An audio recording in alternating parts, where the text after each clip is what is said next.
Nouvelle génération, Makambo Yassika. Les mentalités changent. Congo, Yabangala, Baluba, Baswahili, Bordé, Bayaka, Bakongo, Eboué. On sort les coudes pour avancer, temps de rêver. Bateke, 50 ans, les bras relevés. Les Congolais, c'est à lui de parler de son parcours, de sa naissance, de ses études, lui-même. Il y a un que, comme depuis, avant le pouvoir, depuis 2001, et ça lui fait plaisir, ben voilà, il y a un toy. Ba combattant Bozo Lukanine. Mikolo nyonso ko pekisa bato basala ba concert na ba Paris na ba Bruxelles na ba Londres et partout na Europe. Na ngina biso bino logo moko. Ba manifestara na mboka.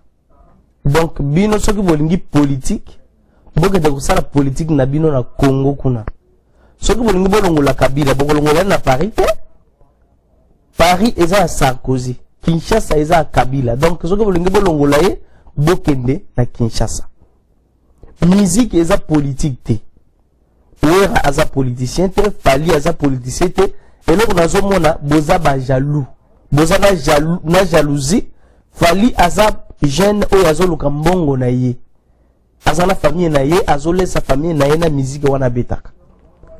Mosala na bino kwa kize bango biloko lokuta, il faut boye ba Congo to sana démocratie. Donc Fali pe aza na opinion politique na ye. Soki alingi na ye pe perdre problème na bino wapi. Et puis soki muto alinga supporter président na ye problème na ye na bino eza wapi. Ouera son aza mutu neti mutu nyonso. Fali aza mutu neti mutu nyonso. Boko forcé a soki bino bolingi parti moko politique moko boye na Congo, il faut pas lingango non. Bino ne boza sous-informé, boyebi te, boyebi démocratie te, bozo sala kaka ba manifestation moko ezangatina. Vraiment pardon, ba combattant bo tika biloko wana. Bokendo sa manifestation na kin na prototé. Merci.